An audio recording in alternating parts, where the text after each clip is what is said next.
Amigos, amigas, muy buenas tardes. Soy el padre José Luis Segura Barragán y voy a dar respuesta a dos comentarios del video anterior, el de Mónica y el de Delfino Neuroticón. Mónica dice que si es la mediocridad este tipo de vida sencillo y humilde. No, aunque la mayoría puede entenderlo como mediocridad y lo viva como mediocridad. Bueno, ¿qué es la mediocridad? La mediocridad viene de un verbo seguramente griego, pero ese no lo vi, el latino, que es lo de medio. Quizás sea el verbo, la palabra meson, un adjetivo, porque está lo micro, lo meson y lo macro, lo pequeño, lo mediano y lo grande. La mediocridad es un producto de mediana calidad, valga la redundancia, que ni es excelente ni es malo, pero siempre va a tirar a lo malo, que va a tener algunos defectos y algunas... José Luis Ramírez Cruz, buenas tardes. Sería que como que a propósito se quedan las cosas a medias. Por ejemplo, a mí me decía Chambón, un compañero seminarista, cuando me ponía a interpretar algunas piececitas de piano allá en Morelia, uno que se llama Andrés García, que es allá del estado de Guerrero, y que a él le gustaba la perfección. Entonces, contra la mediocridad está la perfección. Neto López, buenas tardes. Bueno, ¿y qué es la perfección? Porque alguien puede decir, es que aquí en el mundo no hay cosas perfectas. En todos los sentidos, no. En el sentido propio, sí. Por ejemplo, una buena voz que sonora, clarita, agradable, de volumen mediano, pero mejor fuerte. Y entonces, el que tiene esas cualidades en el deporte, en el arte y en cualquier medio, como que se hace flojo. Curiosamente, los que tienen grandes cualidades, cuando no las trabajan, esas grandes cualidades los convierten en mediocres. Bueno, les voy a poner el ejemplo de un orador, del orador más grande de Grecia, que era tartamudo. Entonces, él de pequeño, pues, y mediano y adolescente, pues se propuso ser el mejor orador, Demóstenes. Bueno, pudo haberlo sido en la escritura, porque podría haber escrito un muy buen discurso y que lo leyera otro. Pero en aquellas épocas, el que creaba una cosa, ese la interpretaba, o por lo menos si era una obra de teatro, la dirigía.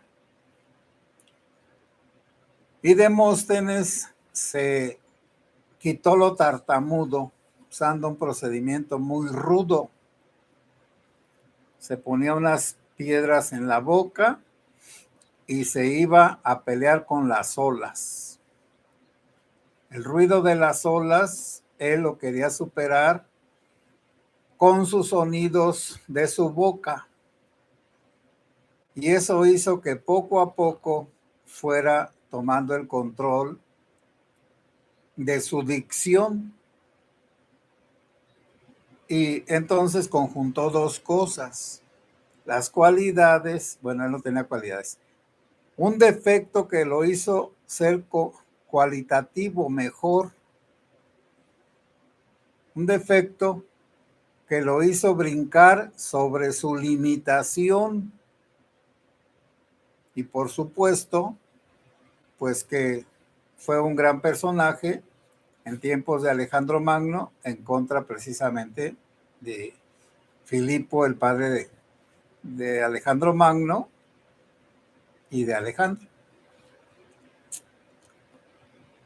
Sus discursos están escritos hasta en La Porrúa. La Porrúa es la editora más pobre, más, no por pobre de mala calidad, pero es la más barata. La editorial Porrúa, allí están los discursos de Demóstenes y también está su historia completa. Entonces quiere decir, bueno, en ese caso no era mediocre. Pero tantos que nacieron con una voz perfecta y una inteligencia brillante y se quedaron a medias porque les faltó el trabajo. Por eso dicen que el genio tiene un 10% de talento, de cualidades, y un 90% de trabajo para esas cualidades. Entonces, ese orador, que es el mejor de todos, no debió de ser orador, pero fue orador. Ahora sí, estimada Mónica, la mediocridad es tener cualidades y no desarrollarlas por pereza o por flojera o por indiferencia. Pero la vida normal, sencilla, es porque se tiene no un fin artístico elevado o político, económico, científico, sino porque se quiere servir desde las necesidades del entorno y también desde donde uno nació. Ahora, la mediocridad actual es por la facilidad de conseguir las cosas con dinero. Voy a poner un ejemplo pues de mi familia y de las familias de mi pueblo, que así eran todas. Es que antes los eventos alimenticios o alimentarios eran momentos sociales, con el año litúrgico, que las posadas, que la Pascua, que esto, que aquello. Entonces la gente tomaba esos momentos para comer mejor. Y ese comer mejor, pues lo tenían que fabricar las mismas personas. En aquellos tiempos de los que les estoy hablando, hace 60 años, pues estaban muy incomunicados muchos lugares, mi pueblo uno de ellos. Y entonces yo tuve una abuela que no sabía ni leer ni escribir, pero que era muy inteligente y muy inventiva. Hizo unas subalanas, es decir, calentó una leche, la hirvió una leche, le puso piloncillo y luego ya hizo unas bolitas de la mezcla aquella que luego se fue haciendo espesa y ya fueron unos dulces. También se hacían buñuelos de los que parecen tortillas y buñuelos de los de un molde. Entonces con un poco de harina, con azúcar y con canela, bueno, y leche, se hacía una pasta y luego ya se mojaba el molde y en una sartén con aceite hirviendo se metía el molde embarrado de aquella mezcla y ya quedaba el buñuelito, ya nada más se le revolcaba en azúcar y ya, y se hacía en un instante, eran cosas muy, muy sencillas. Y las aguas frescas y aquella otra cosa y otra, ya no voy a decirlo. Ella sabía hacer un montón de galletas, de panes, de tamales. Pero entonces vivían en un mundo donde la gente desarrollaba sus pequeñas cualidades y las perfeccionaba de tal manera que no era mediocridad, que era una vida sencilla, pero riquísima en expresiones y en creaciones. Ahora hay una vida mediocre en todas partes, porque en lugar de hacer un agua fresca, están los refrescos. En lugar de hacer unos panecillos, ya están las galletas que venden embolsados en el plástico. En lugar de fabricar una comida, ya la compran congelada. Y luego las palomitas que antes pues se hacían semejantemente, pero el maíz era natural, no era comprado en bolsitas. Entonces las palomitas se han hecho siempre y algunos las hacían pintadas y otros es que había unas pinturas que eran comestibles, anelina, no me acuerdo cómo se llamaba. Y había una gran creatividad y todos ayudaban, por ejemplo, para hacer los tamales, para hacer los uchepos. Bueno, allá se llaman uchepos, acá se llaman tamales de elote.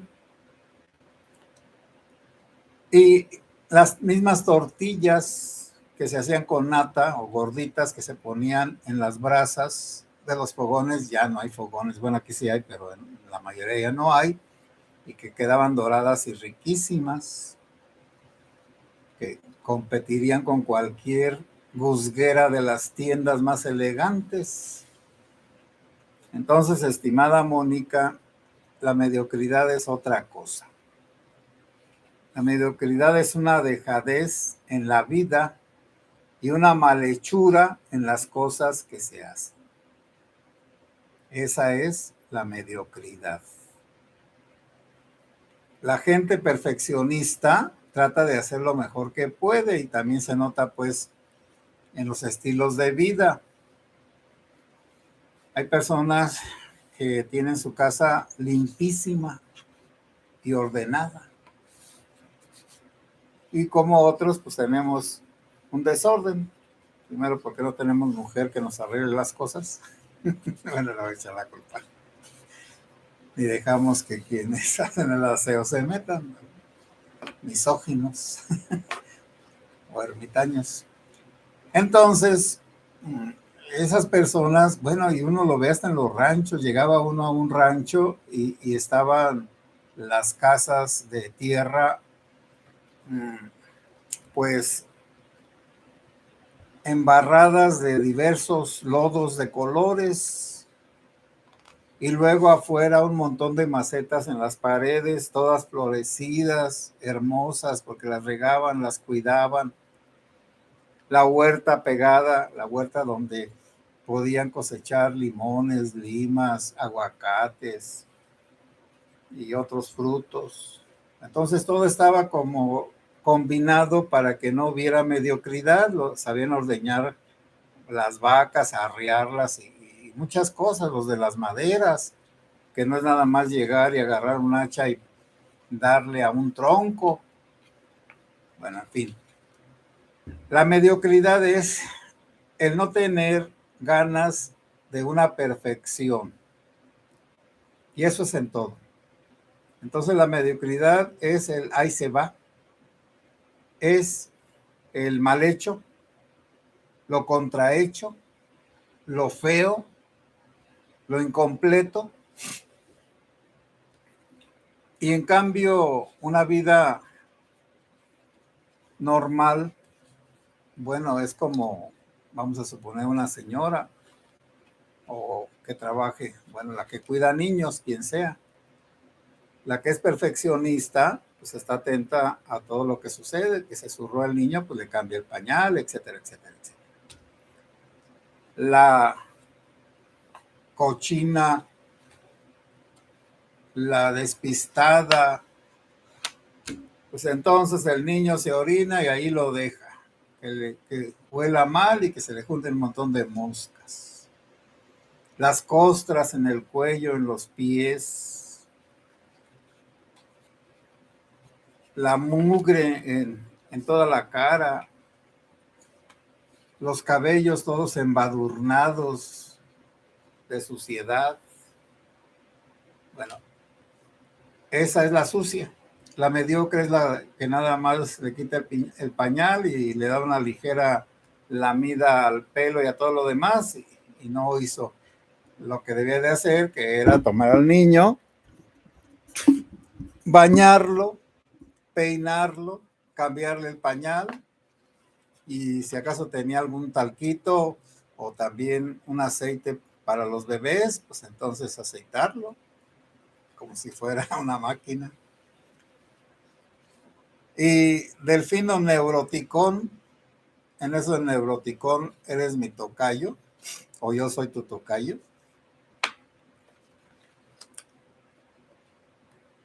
Es que sí, se necesita mucha valentía para salirse de lo que la sociedad ordinaria nos manda. Y no nos manda con pistola en mano o con chicote. Nos manda con aprobación social o reprobación social. Y hay algunas cosas buenas. La reprobación social ante un hombre que le pega a su mujer de la sociedad o la aprobación. No te dejes, jódetela, que no se te suba el cogote, que nunca te vaya a mandar. La desaprobación, la aprobación. Entonces ya depende de la persona qué tipo de opinión y qué tipo de sociedad tiene en derredor. Pero entonces siempre hay un principio, y creo que es real, de que todos queremos lo bueno y no queremos lo malo. De que todos sabemos lo que es justo y lo que es injusto. Y que en determinados momentos alguien se revela porque siente un gran sentimiento de contrariedad y de enojo ante una injusticia. Y ese sentimiento o ese de justicia es lo que hace que en la sociedad se conserve lo que es justo. Y ese sentimiento puede ser ejercido por cualquiera, arriesgando lo que tenga que arriesgar. Y cuando hay más personas con sentido de justicia y de rechazo de injusticia y de lucha contra la injusticia, entonces una sociedad va mejorando. Entonces la mediocridad, en este caso, la chambonería sería quedarse uno callado y decir a mí no me importa. Recuerden la parábola del buen samaritano, que unos ladrones hirieron a uno que iba de Jericó a Jerusalén, o al revés, no me acuerdo. Lo agarraron, lo robaron y lo golpearon y lo dejaron malherido a la orilla del camino. Pasó un sacerdote del templo de Jerusalén. Ahora, pues no sé, yo creo que ningún sacerdote católico va a dejar de atender a una persona que le pide ayuda. Pasó un levita que era como un protestante, tenía la Biblia en la mano y predicaba ahí. Lo vio y también hizo como que no lo vio y siguió su camino. Y llegó una persona común y corriente, un ateo, y sintió compasión y dijo, lo tengo que ayudar. Eso, lo tengo que ayudar, es la clave. Lo tengo que ayudar. Si no hay ese sentimiento imperativo que lo tengo que ayudar, toda la sociedad se desmorona y se destruye, porque entonces donde nadie ayuda a los demás, todo se termina en un egoísmo. Y ya hablaré pues de la Devani, ahora le llaman Devani, esa jovencita de allá de Nuevo Laredo, que pues asesinaron o se murió, no sé, pues hay un enredo muy feo. Pero algo ha de haber porque estaba con una carota el gobernador de aquel estado. Seguramente se va a destapar una cloaca de ricos, poderosos, narcos, políticos que abusan y asesinan a jovencitas. Hermanos y hermanas, buenas tardes, que Dios los bendiga y ya mañana a ver qué se me ocurre platicarles. También si ustedes quieren que algún tema sea platicado, pues pónganmelo en los comentarios. Que Dios los bendiga.